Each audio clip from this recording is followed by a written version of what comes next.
Oh yeah. Those teenage students, teenage scholars. Absolutely. Well, again, we have three sons, and again, from my Sunday school training and being in church all my life, that kind of thing. The Bible says that money answers all things. So you got to have money, right? So if that's true, I would tell my boys, if you all do great in school or get good grades on your report card or what have you, I give you money. And at that time, it was $50. And they all made it, Yeah. and that helped them. That helped. And they made it all the way through motivation. They made it through school, and when they get that $50, they get whatever they want. They buy their own little things. But that was my thing, and that's why money.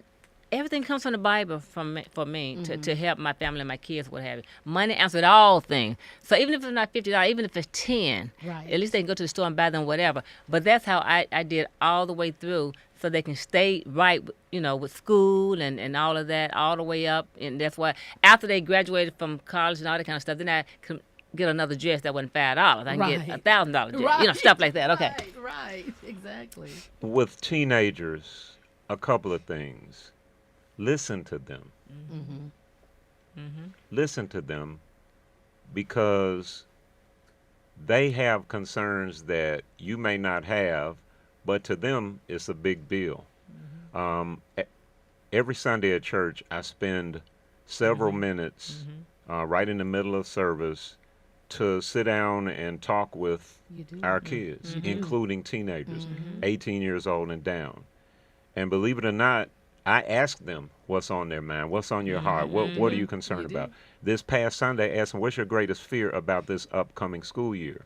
And two of the responses stand out to me, and they both are from teenagers. One was a young lady who's about to go to college, but she hadn't hadn't applied and hadn't been accepted. She said her biggest fear was that she wouldn't know which college to choose or which college to go to, or how to successfully complete the applications. Another young person said that they were afraid they weren't going to do well on the end of year tests.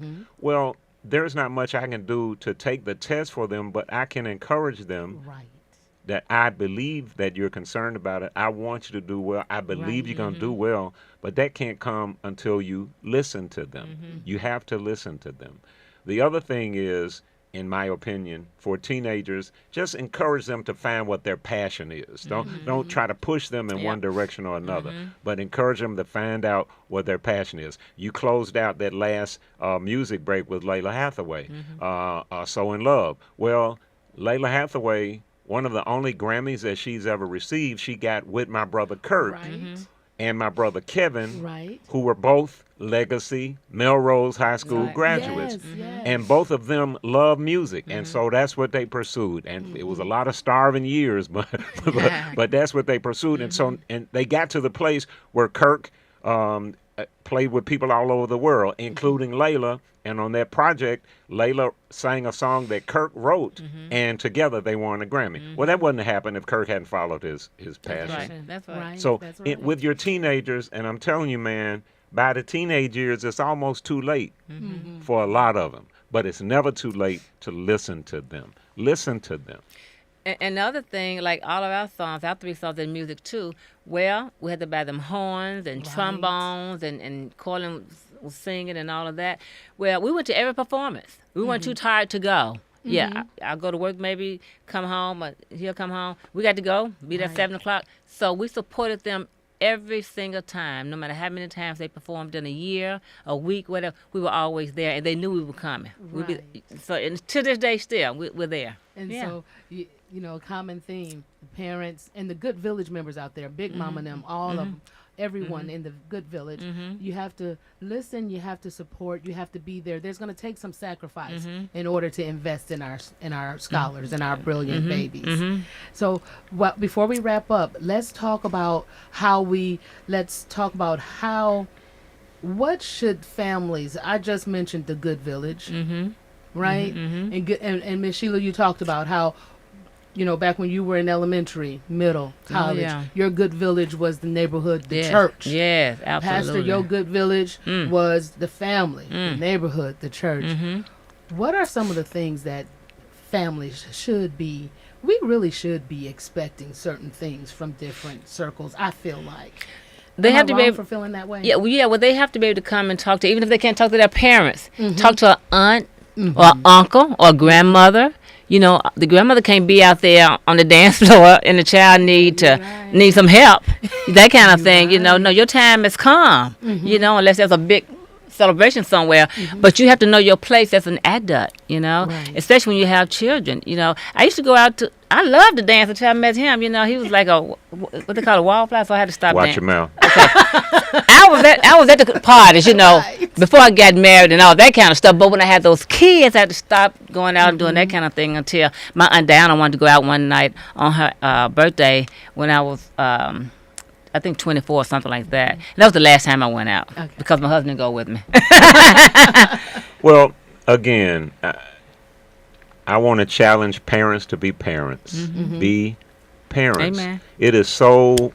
It's embarrassing and disheartening when you see on the news where a teenager has been arrested or in trouble, and then the parent cutting the food worse than the child who's guilty of whatever it is.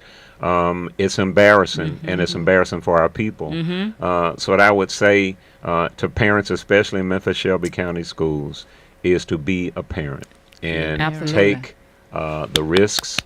Make the investments in your children. It's going to be all right. Now, it might not be okay. Right. It might not be okay, but it's going to be all right. But it can't be all right until we face and deal with whatever the problems are. You can't keep on putting a Band-Aid on the problem. You just need to rip the scab off and let's deal with the real issues. And I'm telling y'all, we in Memphis and Shelby County are at an inflection point, and we are dealing, speaking of teenagers, if you look, the teenagers and older, like young 20-year-olds who are getting in so much trouble these days, grew up in a school system where there was no discipline, none whatsoever. For whatever reason, the school board at the time voted to outlaw corporal punishment, which was a form of discipline. And you can just see the results. The crops are what they are.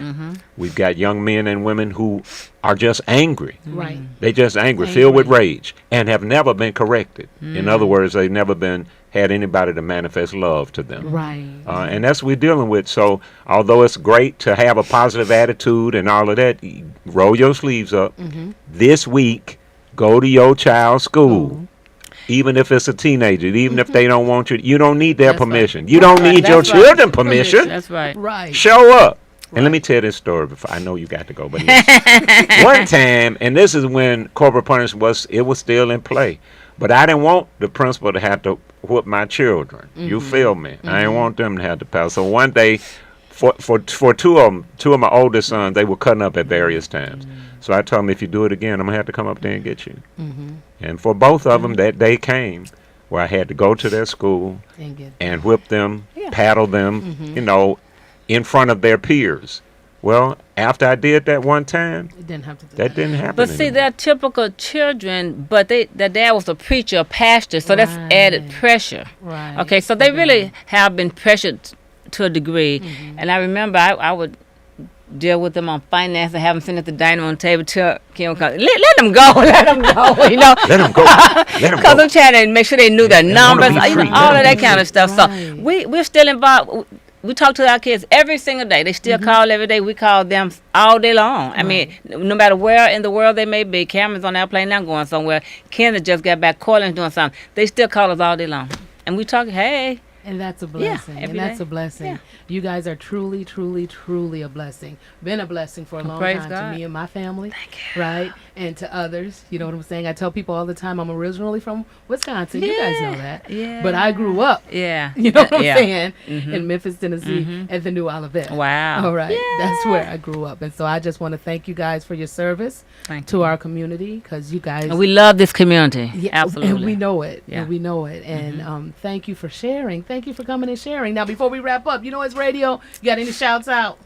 Oh my goodness! Shout out to the New Olivet Worship Center, but also the Cana class, Cana Ministry, Season Olives. Go on, name the rest of. And I Alpha want Congregation. in addition to the church, I want to shout everybody. out my grandson, my youngest grandson.